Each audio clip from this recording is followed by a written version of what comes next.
So yeah, I guess thanks to Angel Falls for cutting the music down a little bit so we can sit in the corner and talk into this microphone. Love Angel Falls. So yeah, Angie Haze, thanks for being for working with Live from Akron. Really appreciate you and your album release at the Rialto. Just completely was a stunner, I really didn't know what to expect. And like, how many members were in your band? I'm guessing like 8, maybe. Like, so for that show in particular, I had there's the core of us is there's five of us, and then I had 2 cellists.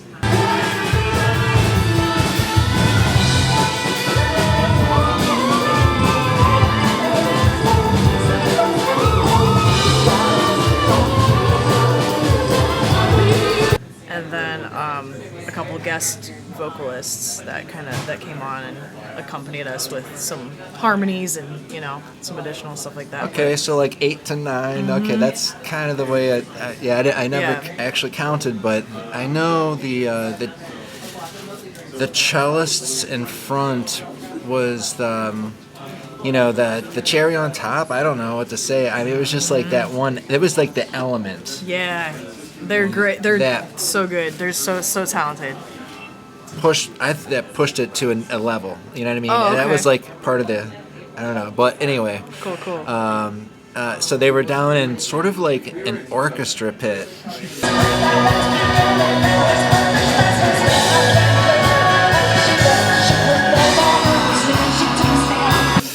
I mean, and what a perfect venue to have, like a theater so small. It's just a really, I'm just loving that Rialto Theater more and more. Right? With every experience I have there. They allowed us to, so the stage is kind of crazy. They actually allowed us to build those 2 platforms. There was one on the stage where the drummer was on.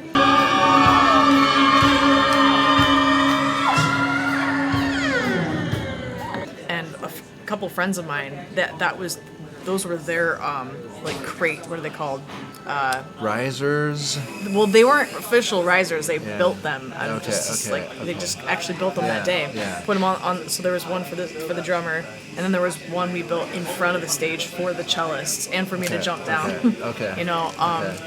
So yeah, it was really kind of cool. That the reason we chose the Rialto is because they allowed us to really do a production and spend the time building the set and getting the lights right, getting the projector right. It was literally, we got there at like 9 a.m, some of us, and we're there till after midnight. I don't remember. Yeah. Wow. Well, I'm so glad I got to experience that in person, and we have documented it on the channel, and it's going to live on forever. Cool. And it was a stunner for sure. Well, thanks for sitting here in the coffee shop. Like, what? Like, I just want to dig a little bit into your story. Like, I'm learning a little bit about you. Like, it seems like you're an activist in the community. It seems like I've learned that you're a teacher. And a teacher of music, not only music, but music production. Yes. Yeah. So, it's kind of, as a child, I struggled a lot with communication. I'm most likely neurodivergent. I'm absolutely neurodivergent. Autistic. I don't know. Struggled a lot in school. And music really was my avenue to communicating, to expressing. And so I just really dove into that. And I was also experiencing a lot of abuse in my home. And Please subscribe to the channel and like this video, and we're brought to you by VictoryPose.com. Feel and smell amazing for days on a single application of their shockingly effective deodorant. So I became really passionate about just how how much it allowed me to have a voice, but also kind of nurture a lot of things that were going on. It was like finally my one way of like really self-nurturing. And as I, went through life, there was this part of me that felt like, wow, I really want to give this. This has been such a huge part of my survival. I want to give that back to people. If I can help people find whatever it is that makes them tick, or that makes them dive in fully head on into themselves and really see themselves for who they are and help themselves to heal. I want to help people find that, even if it's just by me showing how I've done it with music. And so I became really passionate too about, the Voiceless, just kind of the activism part that came into play. I never really wanted to be a teacher, Well, but who are the Voiceless? Just, oh man, marginalized. Even as far as animals go, like I have a real poverty. Like, okay. I'm really thinking, I'm just like, okay, let's get back it goes my head down. around. It goes. It's literally anyone who's been discriminated, abused, because they're locked up, aren't they? They don't know that it's that they can pursue something and be somebody sometimes. Right. And I think I feel really passionate about that. I mean, it's really what keeps me up late at night, because I feel, even though I've not. I don't know what it's like to be a person of color. I don't know what it's like to walk in other people's shoes necessarily, but I do know what it's like to feel, to be victimized. I do know what it's like to not have a voice.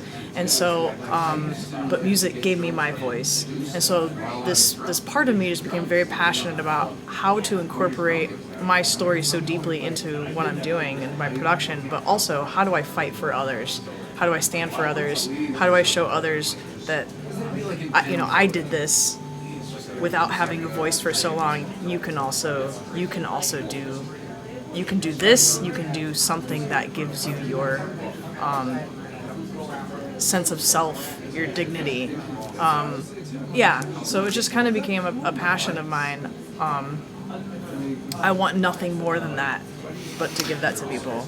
Well, oh my God, that's an amazing story. So it had me thinking when you were talking about just going through being marginalized or going through abuse and like having music there. It was like it's the one thing you can depend on. Yes. And boy, you're safe and happy there. When you are practicing, an instrument and dreaming of where that might take you, and that can be.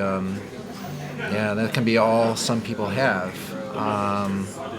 It's a sense of self. I think part of why we feel so safe in those moments, whether it's painting or creating some sort of art, and I think what that space is it's providing a safe haven for vulnerability, and that in itself is so precious. Being able to completely unleash in that space. And then you're seeing yourself for who you really are. And there's nothing that really gives you that, in my opinion, other than that creative outlet, And so that's kind of where I feel like, how can I use that not only for myself, but to kind of lift up others around me. Yeah, I wonder. Yeah, well, that's awesome. I wonder what else people do to sort of alleviate their pain who aren't practicing music. I'm just like, because I can relate. I feel like I'm kind of went along that path that you were on too. Like I dealt with life, by having with abandonment and stuff like that, and just sort of like non-traditional family and weirdness and music. Definitely, I turned to it. Always had it, and always depended on it, and always could. Count on it, but it's one thing that makes sense. Yeah, so it's like an escape from suffering in a way, and you don't even know it, but it is, isn't I know, it? Because it's like, oh, time just slipped away, and oh my God, I was like, I wasn't thinking about things. I was just like in the moment, or like just like letting it out. Like I think one of the biggest things, Yeah. especially in our society, is that we're taught to stifle so much and to hold it. Don't feel that, don't be that, don't, all these don'ts, and for the sake of what it looks like, or presenting yourself. And the thing that's so cool about the arts, and for me music, has just been like it's completely unleashed, which is why I don't hold back.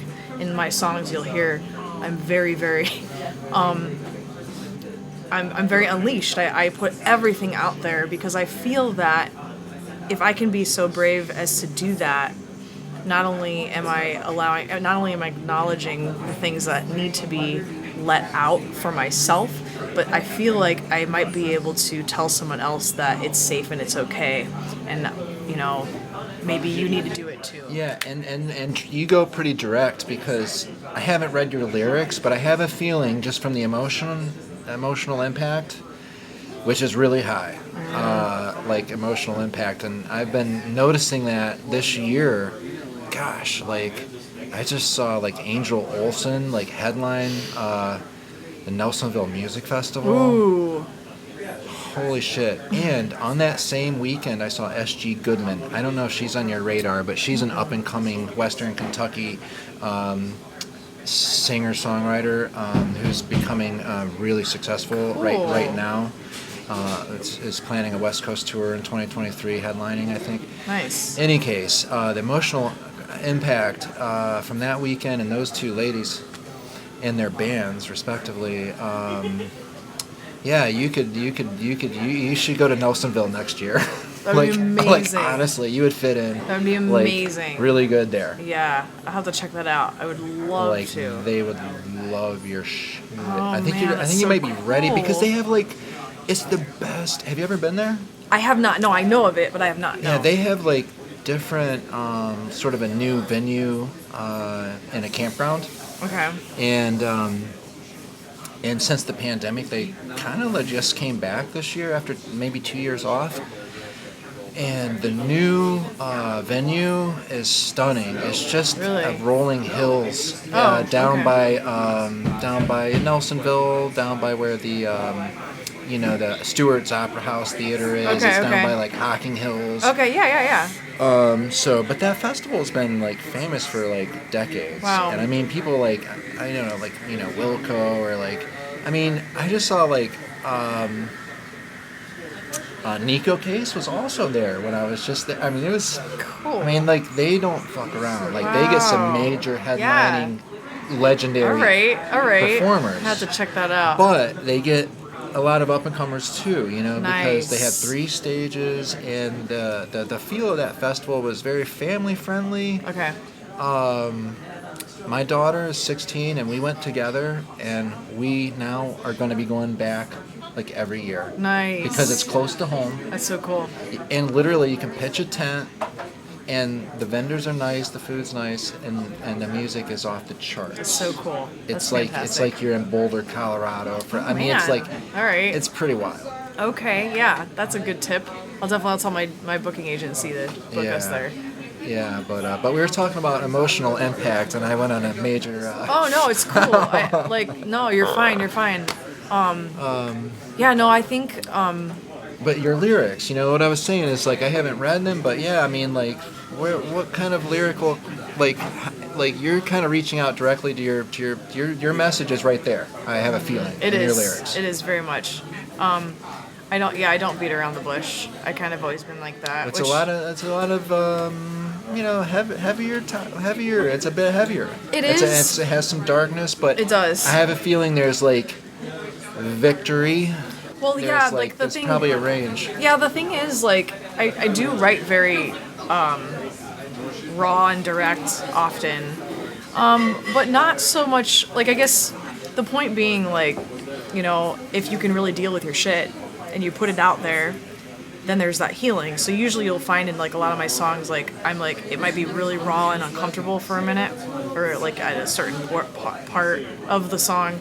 But then you'll hear a transition to where it just kind of comes back and like takes back a space, and it's more of like that's why I like cinematic stuff. It's like kind of becomes like very like hopeful or like epic, victorious, because it's kind of it's going through this process. For me, every song is a process of healing in some sort of way, or just or whatever. It doesn't necessarily have to be healing, but it's like here's the experience that I was going through, and I'm working through it, and then and now it's turning into something different, or maybe more amazing, or it's just how I guess I process all emotions and all experiences is just that way through music, and and that's part of why I like production so much, because I love all the textures. Like, you can create an entire experience and give people like a sound. Like, if I want you to feel like, this song, I was just heartbroken and I was crying in the rain or whatever, and this was what was going on, and I'm gonna like put rain in there. You're gonna hear and I want you to feel what I felt, and maybe you've even felt that too. I want to put people on that same space so that they can really connect to their own stuff, because that's how we that's not only how like we connect to each other, but it's like an individual journey, and then kind of recognizing that we're not alone. Like, you felt that too. It's like you're watching a movie. Yeah, exactly. So that's kind of what I love about production, and really, really fine-tuning and crafting that entire experience is just really so fun. It was great sitting with you, Angie. Really, truly, like this, you popped my cherry. Oh, yay! I did a little sort of a podcasty little thing here with you tonight, in which I've been dying to do. But you were talking about production, and I did want to ask you questions about production, because your videos. First of all, I want to talk about, I know you do music production, but the videos are incredible. And I did talk a little bit to Chris about Meryl, and about wife. How you guys. Oh, that's your wife. I didn't know that. Yep. Oh God, what a power couple. It's oh my very. goodness. It's What really is cool. her deal now? Does she have background in like film editing? No. But she did a lot of the film editing. So yeah, well, it depends on which videos you're talking about. Like the End of Times video, that's her. Like, I don't know if you saw the music video. I watched most of them, but I don't know if she did a lot of there's a lot of like vlogging stuff that she also did. Todd did some of that. Todd did a lot of the music videos from the most of them actually from my project before. From the 5 or 6 years ago. Yeah, the Angie Haze project stuff. There was some of those he did that. Well, he did a good job. Yeah. Oh yeah, he did a great job. Some of the ones, I wish I could remember exactly. The horse. Oh yeah, that was Todd. Horse. So the cool thing that's been that one was cool. My favorite part of that, the relationships I've been able to form with people, is I have a vision of something and be like, this is the storyboard, or here's what I really want to have happen, and just being able to kind of like have that voice of telling that story, but then have it come alive through video, has been so incredible. Working with Todd was just phenomenal. It was a great experience. And then working with my wife has been incredible. Doing the End of Times video, it was like just being able to go, here's the storyboard, here's the idea, here's the story, here's the vision. This is what the song's about. This is what I want. Here are the characters. Now help me get from A to Z. Because I'm very much bigger picture oriented, so I can when it comes to video. So I know exactly the message. I know what I want. I know the characters. I know all those pieces, but I don't always know how to get the. It's like the down to from this minute to this minute. This has to happen. The flow. And Meryl nailed it. Like she had no. I wish you could have seen the notes. She's so good at it. Oh wow. She has. So what does she do for a day job? She's actually a caseworker. Okay. Yeah. Yes, I know. I wish she could do this, video. I wish we could be doing that for. Hopefully down the road. Maybe we down the road. That would be. I wish the same thing. That would Maybe be. That would be the Meryl best. should, I know. talk. I feel like that would be absolutely incredible. Because I know that she's very passionate about it, and she's really, really, really good at it. Because she does have a music brain.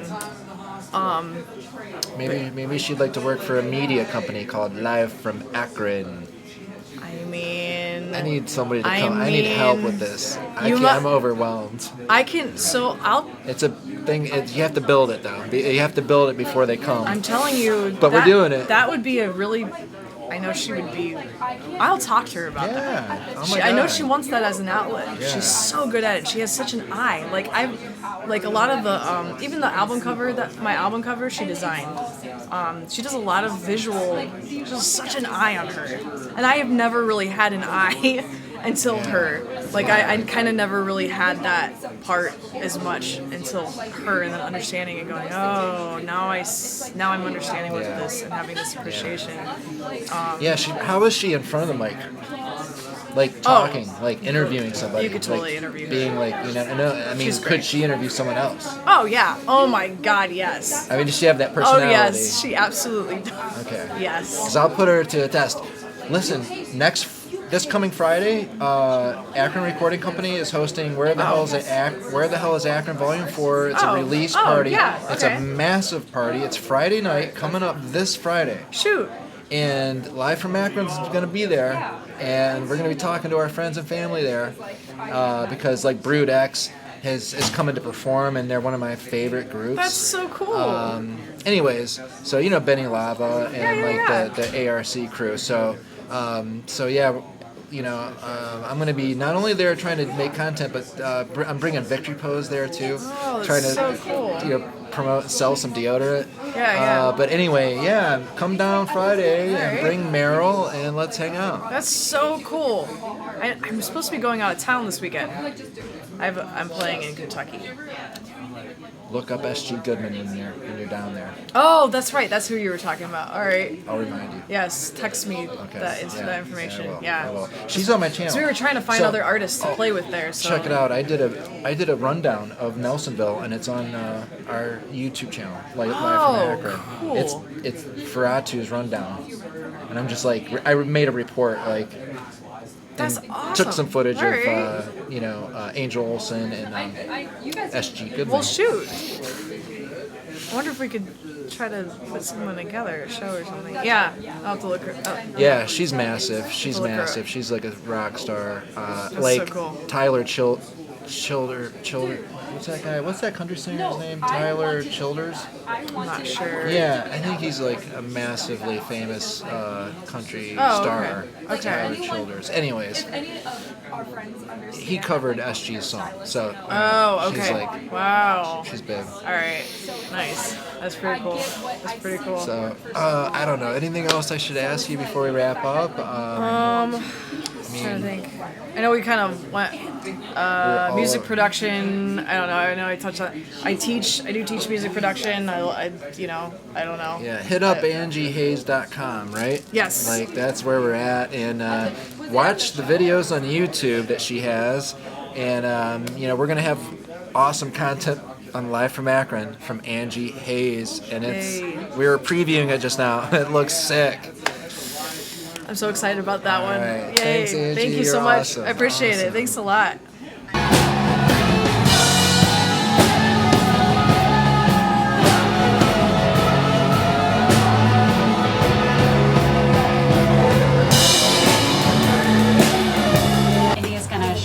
She's gonna do it because it's it's literally on the stage. It's this close. It's like right on the stage, so you wouldn't be up there the whole time. So she's already gonna pretty much be up there. What draws people to Angie Haze? What is it about her sound or about her personality? She is all about helping people and helping her community and being as open and honest and emotional as possible. Like she's not afraid to be vulnerable. And I think that's that's something that a lot of people like struggle with, and that's something that she brings out in others. What is her community? So she is part of the LGBTQ plus community, and she's part of just the Akron community in general of musicians. She's very much an activist. So she tries to get out there, help people in need. And she's a hustler. She markets her brand. Angie works so hard on just making sure she's doing everything she can to put herself out there and to put in the work. You know, we know that nothing good comes of, if you want something, you really have to chase it, especially with the arts. With the arts, you really have to work. Please subscribe to the channel and like this video, and we're brought to you by victorypose.com. Feel and smell amazing for days on a single application of their shockingly effective deodorant.